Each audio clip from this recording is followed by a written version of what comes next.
for this week for you guys? I just think discipline in the areas where we obviously lack. I think that team chemistry, I think you can always get that right. Implementation of other pieces like Ty. Just figure out what Ty kind of needs. Hold on. Play that back. Wait a minute, man. Chemistry. Okay, we talking about chemistry. You, Caitlin, Aaliyah, Lexi, Sophie supposed to already have that down for one. For one. You're talking about building chemistry and implementing Ty Harris more and more. What are you talking about? What are you talking about? Caitlin Clark is the best player on this team, and she plays point guard, the same position. You're talking about Ty Harris being implemented and getting more minutes. Kelsey Mitchell just told you, with a straight face, that what this team needs right now is more Ty Harris. More implementation of Ty Harris. More chemistry with Ty Harris. And she did this while Caitlin Clark, the woman who just finished second in Rookie of the Year voting, the woman who averaged over 19 points last season, the woman who is the reason this franchise is relevant nationally, is sitting out of practice doing individual workouts. That's the part that should make you stop. Not just the Ty Harris praise. It's who she said it about, and what she conspicuously did not say about Caitlin Clark in that same breath. We're going to walk through exactly what Kelsey said, what she didn't say, and what it actually tells us about the dynamic inside that Indiana Fever locker room. Because the more you look at this, the more a pattern starts to emerge that goes way beyond one press conference. Not good. Not good in the least bit. This has a bunch of people very, very upset. Kelsey Mitchell was talking about building chemistry with Ty Harris and how she wants to see more out of Ty Harris and get more time with Ty Harris. That reaction right there, that's not just one frustrated fan. That's thousands of people who watched that Kelsey Mitchell clip and felt the exact same thing. And honestly, the frustration makes sense when you actually parse what Kelsey said. She talked about team chemistry. She talked about implementing Ty Harris. She talked about figuring out what Ty needs. And she talked about how impressed she was with Ty's performance in that first game. What she did not talk about was Caitlin Clark. Not once in that clip did she say, "And we need Caitlin healthy and back on the floor." Not once did she say, "Our best basketball is with Caitlin running this offense." The omission alone tells a story. You feel like Ty got in there that first game, starting with you guys the other night? I think it was pretty amazing. I texted her yesterday. I was like, you're great. And I told her that it was coming from a place of like, you know, her having some lapses mentally about how she felt and what her role was. And I just want her to re-solidify and that she deserves to, you know, everything that happened the other night was for her. And she put us in a position to be good. And I think it'll be good. I think she'll have plenty more good reps in the future. There it is. She texted Ty Harris, told her she was great, said Ty was having some mental lapse about her role. And Kelsey's solution was to be her emotional support system. Now look, there's nothing wrong with being a good teammate. That's actually beautiful on the surface. But here is the reality of Ty Harris's situation that makes this entire framing bizarre. Ty Harris signed a contract to play on a team with Caitlin Clark. Caitlin Clark plays point guard. Ty Harris plays point guard. That is not a mystery. That is not a surprise. That was the situation on day one of the offseason. So when Kelsey Mitchell says Ty was confused about her role, the natural question is, confused about what exactly? The writing was on the wall in neon the moment the Fever re-signed Clark. Ty's role was always going to be backup minutes, if that. And now we're supposed to treat her mental adjustment to that reality as some kind of organizational priority? Now, and Ty Harris being the point guard. That's what it seems like.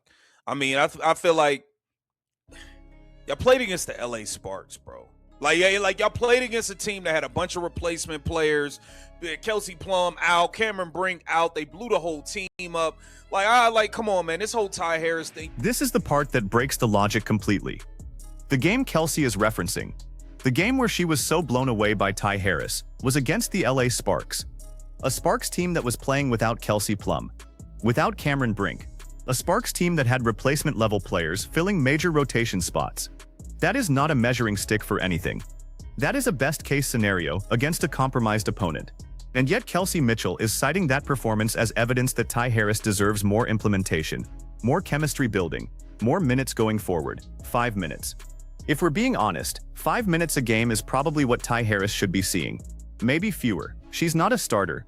She was never going to be a starter on a team with Caitlin Clark. The fact that we're even having this conversation points to something deeper going on inside the Fever organization. Man, this need to be the last year of the Caitlin Clark, Kelsey Mitchell combination. I'm going to keep it all the way real with you. This needs to be the last year of this. Stephanie White addressed Caitlin Clark still not practicing. And now we've arrived at the loudest statement of this entire press conference. Because what you just heard, calling for the end of the Kelsey Mitchell and Caitlin Clark era together. That is not a casual take. That's a verdict. And it's a verdict rooted in watching this exact dynamic play out repeatedly. Think about what we've already seen this season. Caitlin Clark's minutes have not been where they need to be. She was subbed out of a game right when she was about to check back in, and then she walked off looking frustrated. Nobody asked the follow-up question. Nobody pressed the coaching staff on whether that sub was injury-related or whether something else was going on. The reporters in that room let it go. And that lack of accountability is a massive part of why this situation keeps festering. How come none of the damn reporters are asking what happened when she was about to check back in the game and then you subbed her out and she left? Was that strictly because of the back, or was it because she was pissed that you subbed her out? Why are none of the reporters asking no real questions? The turn your phone sideways crew really stinking it up. But we got to get to what Kelsey Mitchell had to say in regards to this Caitlin Clark, Ty Harris situation. As it appears, she preferred Ty Harris as her point guard. That right there is the core frustration. If Caitlin Clark misses another game, and right now the signs are pointing in that direction, this turns into a full-blown crisis. Last season, the Fever strung fans along on day-to-day injury updates for what felt like an eternity. Every time it looked like she was close to coming back, it turned into another wait, another we'll see, another individual workout before another missed game. The Portland game already set a precedent this season. Individual workout announced, then she sat out. Now we're hearing individual workout again. And the reporters in that room, they're not asking what happened in that moment when she was about to sub back in and then didn't. They're not pressing anyone. They're getting the sanitized version of events and moving on. That is a failure of coverage for the most watched player in this league right now. On the learning curve defensively, or a little bit behind maybe where you expected? How would you gauge that? Yeah, I mean, I don't know if there was a clear-cut expectation with so many new people. You know, certainly when you add new pieces, different from what you had, and new pieces that, you know, some of them new to the league. I think that you gauge it early. You think about what you want to do and what you want to put in. You gauge how quickly we're able to get to that point, and then how much retention there is. And so, you know, I think it's a group that would I like to be further along. Of course, I think every coach would. It is where we are. Coach Stephanie White saying they'd like to be further along, that the group hasn't retained things as fast as expected, that it's just where they are. And on the surface, that's a coach being diplomatic and realistic about a young new roster. Fine, that's fair. But underneath that answer is something worth paying attention to. When you add new pieces to a team, Stephanie's words, and those pieces are different from what you had, you have to gauge how quickly you can implement things. She's talking about new players adjusting to the system. Now Caitlin Clark is not new to this team. She went through her entire rookie season in this system. She is the most experienced returning player at the point guard position. So when the coach talks about defensive implementation being a little behind where expected, and talks about gauging new pieces, who exactly are we talking about? Because if Caitlin is the player whose defensive learning curve is being cited as a reason to limit her minutes, and Ty Harris is getting praised for starting a game against a depleted Sparks squad, then we have a real problem with the prioritization inside this program. And her status, are you expecting her to practice today?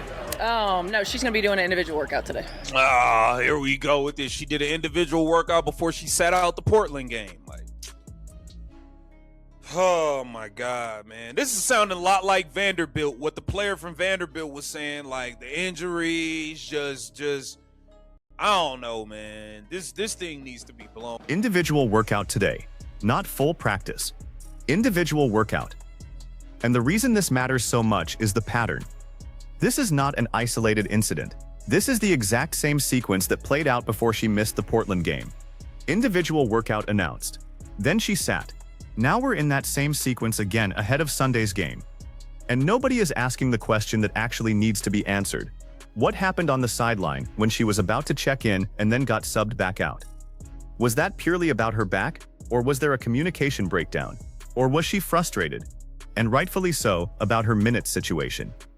The answer to that question matters enormously, because it determines whether this is a pure injury story or whether it's something more complicated. And right now, the reporters covering this team are not doing the work to find out which one it is. Caitlin Clark, she didn't practice. They talking about she's doing individual workouts. Listen, if she don't play in this damn game Sunday, it looks like they're going to be trying to string the fans along on another day-to-day marathon. And we just don't have time for that. We don't have time for it this year. Y'all strung her along day-to-day all last season. Y'all need to... Day-to-day. Here we go again. That phrase, day-to-day, should trigger an alarm for every Caitlin Clark fan who sat through last season watching the Fever manage her availability like it was a classified government document. The information came in drips, the updates were vague, and every time you thought there was clarity, there wasn't. Now we're heading into what looks like the same dynamic. She's doing individual workouts. The coaching staff is saying they'll know more. The reporters aren't pressing, and Kelsey Mitchell is out here talking about how exciting it is to build chemistry with Ty Harris. The timing of all of this together, the ambiguous injury status, the absence from full practice, the teammate who seems more enthusiastic about the backup point guard. It doesn't sit right, and it shouldn't. When you looked at this, Man, Caitlin got to get away from these people. She got to get away from these people, man.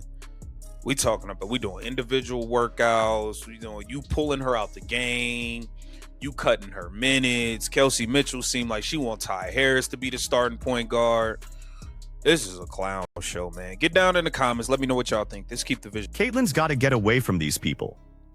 That's the sentiment that's spreading right now among a section of Fever fans who've watched this dynamic long enough to feel like it's structural, not accidental. And look, let's be fair about what we can and can't prove here. We can prove that Caitlin's minutes have not been where they need to be. We can prove that she was subbed out under circumstances nobody has adequately explained. We can prove that her teammate went out of her way to praise a backup point guard in a press conference, without mentioning Clark's name in the same breath. We can prove that the injury situation has now produced the same pregame sequence as the last missed game. Those are facts, on the record. Verifiable. What we cannot prove, and what we should not state as established fact, is the why behind all of it. What we can say is that the totality of those facts, stacked together, raises legitimate questions about whether the environment around Caitlin Clark inside the Fever organization is one that's actually built around maximizing her. And the answer to that question, right now, does not look good. It seems like Kelsey Mitchell is very excited about the potential of Caitlin Clark being out and Ty Harris being the point guard. That's what it seems like. I mean, I feel like... Kelsey said it herself. She wants Ty to have more good reps in the future, more starts, more opportunities. And if you're listening to that as a Caitlin Clark fan, the math here is simple and it's not comfortable. There are a finite number of minutes at the point guard position. Every minute Ty Harris plays is a minute Caitlin Clark doesn't. Every implementation of Ty Harris into this offense is one fewer rep for Clark to build her own rhythm.